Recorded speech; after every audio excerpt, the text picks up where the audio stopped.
The White House says its talks with delegations from Ukraine and Russia and Saudi Arabia have been going extremely well.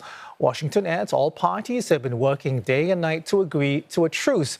It expects to make a positive announcement in the near future. The reports say Ukraine will meet with American negotiators again to follow up on U.S. talks with Russia on Monday. Those talks were focused on securing a maritime ceasefire in the Black Sea, which the White House sees as a modest step towards a wider truce. The move aims to allow the free flow of shipping, though maritime battles have been a limited facet of the war after Ukrainian attacks drove Moscow to move its navy far from the Black Sea. Russian state news agencies report that the meeting lasted more than 12 hours. The Kremlin said discussions progress creatively, though its spokesperson, Dmitry Peskov, noted that many different aspects still need to be worked through. Both sides expected to release a joint statement today on their progress. Russia last week rejected U.S. President Trump's proposal for a full 30-day ceasefire. It has only agreed to halt attacks on energy infrastructure. Despite efforts to stop the fighting, Russia has been raining fire in Kyiv and the city of Sumy, damaging homes and infrastructure. All right, for more insight, we are joined by Charles Kupchan, a senior fellow at the Council on Foreign Relations. Thank you so much for joining us, Charles. First, I want your assessment on the progress made thus far in Saudi Arabia and how optimistic you are about these negotiations, like on Black Sea or energy infrastructure, actually leading to a more durable, lasting peace in Ukraine. Well, President Trump came into office saying he was going to end the war in 24 hours. Clearly, it's going to take a lot longer than that. I would say that I would be cautiously optimistic about the limited ceasefire that's on the table now. Two main components. One is a prohibition on attacks at sea, the Black Sea. Two, a prohibition on attacks on energy infrastructure. These are important steps, but still far from the more encompassing ceasefire that would really mean an end to the war. And let's face it, the Russians and the Ukrainians aren't even talking to each other. In Saudi Arabia, one day the Americans talk to the Ukrainians, the next day they talk to the Russians separately.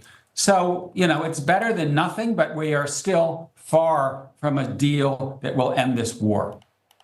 Charles, the Black Sea is there because I imagine it's an easier play and easier for Russia in particular to stomach. But I want to ask you about a word that's been used by at least two officials, and that's creative in terms of the discussions that have been going on. Can you tell us what exactly that means in terms of, I suppose, diplomatic speak? I'm not sure what's going on behind the scenes. And as you said at the beginning of this conversation, the ban on attacks at sea is not that big a deal because two things have happened over the last year or so in the war. One is attacks on Russian ships by Ukraine has forced the Russians to pull back. And two, the Ukrainians have found a sea route along the coast of Romania that is enabling them to get their grain out and to get their grain on global markets. So there isn't a whole lot of fighting going on at sea at this point. That's the low-hanging fruit. And then there is the possibility, and maybe this is where the word creative comes in, of trying to include other kinds of targets. For example, not just energy infrastructure, but all infrastructure, or perhaps all civilian targets. And the Americans and the Russians may also be talking about what comes next. Where will the line of contact be? Could you get both Russians and Ukrainians to pull forces back from that front line? Who's going to monitor the ceasefire? It may be that they're beginning the conversation about those more difficult issues.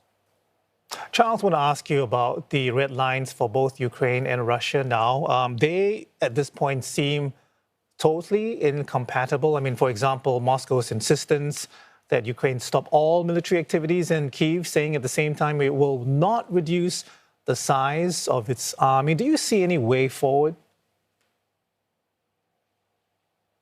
Well, this, I think, is the biggest concern at this point. If you look at the phone call and the description of the phone call between Putin and Trump, Putin has put out demands: Ukrainian neutrality, no Western arms to Ukraine, recognition of Eastern Ukraine as Russian territory. These are non-starters for the Ukrainians. They would leave Ukraine exposed to further Russian attacks. And so in many respects, right now, the initial Russian negotiating position and the initial Ukrainian negotiating position, there's no overlap whatsoever.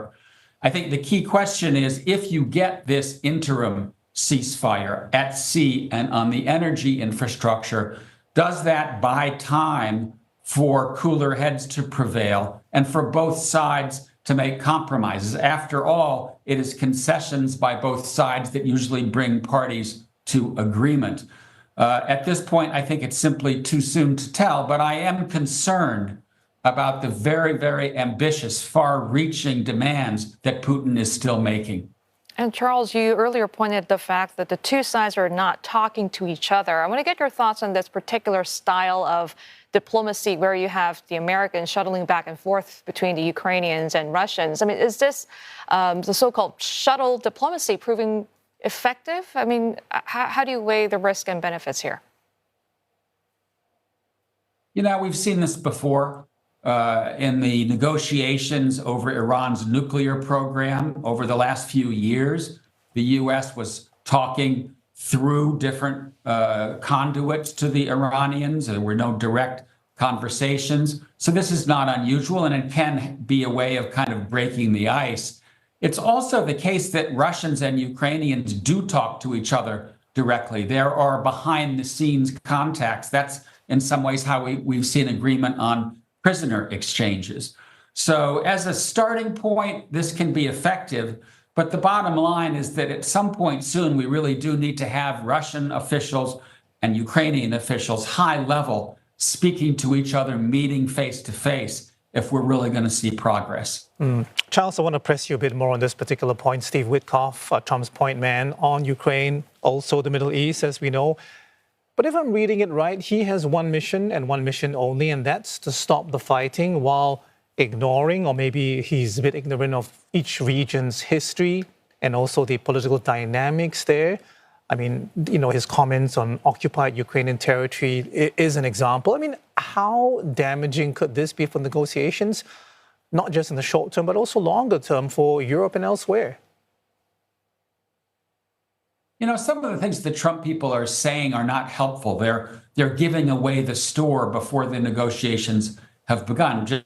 Just as you said, you know, hey, the Ukrainians should give up on getting back their occupied territories. Hey, the Ukrainians are never going to get NATO membership. They're not going to get a security guarantee. All that may be true, but those are the sorts of discussions that you have behind closed doors at the negotiating table, not before you even start the conversation. And I do think that the Trump administration needs to make it clear to the Russians that Ukraine needs to come out of this as a secure, independent state, even if it doesn't have 20% of its territory. The Russians are still talking about taking over the country. Ukraine doesn't deserve to exist as an independent state. If they keep talking like that, we're never going to get to the finish line on this deal. Charles, we do have to leave it there. Thank you so much for being with us on the show this morning. Charles Kupchan is Senior Fellow at the Council on Foreign Relations.